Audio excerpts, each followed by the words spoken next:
Jerry Maller here, SBNationPrideDetroit.com. Our Lions back on the win column again. 4 wins, 2 losses. We know last week was devastating. I had a video, got lost in translation, really identifying just how sad I was and how we were as a fan base as a whole. But that's said and done.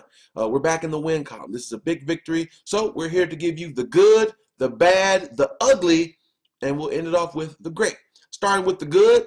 Quite simple. This is a road win. This is a road win against a division foe. Something that we have not done, too much in the last 10 years, last 15 years. In fact, the last time we beat the Minnesota Vikings was one of like 15, 16 shots on the road in Minnesota. Last time we did it, we made the playoffs. So that's a good omen for things to come this year.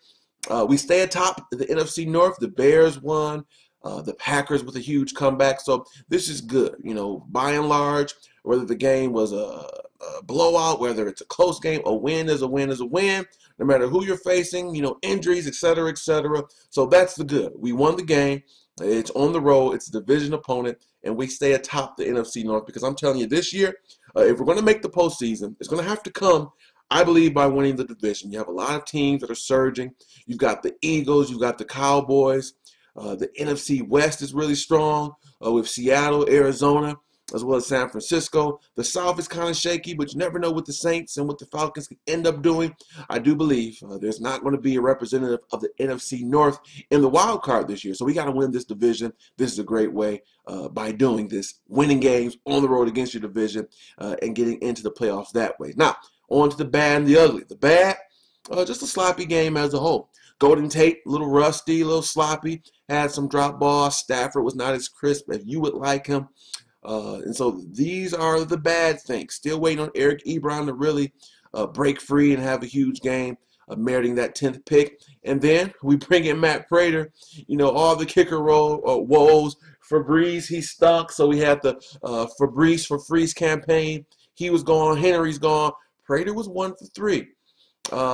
You start to worry. You start to wonder. Anytime a kicker's up there now for Detroit, this year, probably next, we will be worried. And you start to think, is it Sam Martin? Is it the holder issue? Mr. Freeze, he stunk. We said it was him. Henry, he didn't get the job done. We said it was him. Now Prater, who was a Pro Bowler last year, and he struggled. The 44-yarder, you got to make that. But it was outside. They are gaining chemistry. So I don't think we're ready to sound the alarm on him, but he does fit in the bad category. Now on to the ugly. Man, it's this offensive line, and it's ugly because, Stafford has been tough. We know he's not injury prone like we thought the first couple of years. He's not going to last this whole season, guys. He got taken down way too many times against the Bills, now against the Vikings. The interior line, specifically Rob Sims and Dominic Raiola, have been bad. But everyone's really been bad. Almost to the point where you're looking back and you say, with that 10th pick, maybe Taylor Lewan should have been the pick.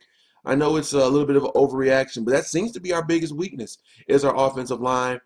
Ugly is an understatement. Not really blocking for our running backs, not giving Stafford the amount of time. Now, you look over to Dallas and Scott Linehan. Their offense is clicking. And I think Linehan masked our offensive line. I said it before, I'll say it again. Don't think the line was as good as the stats showed last year, even the year before. A little overrated. Stafford, the packages were shorter passes. The release was quicker. He played out shotgun a lot more. The line now is, because of this offensive system with Lombardi, they have to hold a little bit longer. And yes, Stafford has to improve his decision-making. But there are some instances where defensive tackles, ends, and linebackers are absolutely obliterating our front, our 5-man. So this has to improve because Stafford will not last this whole season. That is, by and large, the ugliest aspect, not just of this game, but of the season as a whole. Now on to the great. It's our defense, the #1 ranked defense, but specifically, it's the front 7. Last year, I think the San Francisco 49ers had the best front 7 in all of football, and it led them with an offense that was kind of good but not great to the NFC Championship. This year, it's early, 6 games in. I think the Lions have the best front 7 in the NFL.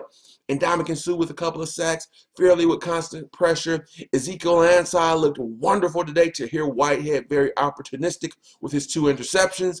I mean, Teddy Bridgewater, man, you're a rookie, and you were just thrown into the belly of the beast. This defensive front 7, allowing coverage sacks because the defensive back seven played good. The front seven creating sacks. I mean, it was just mayhem. Love what his defense is doing. The back seven isn't bad. The safeties are playing pretty good. The corners are playing good. The linebackers are playing good. But that front four has just been, it's been devastating. So you love what they're doing. They can keep this going. The sky's the limit for the team.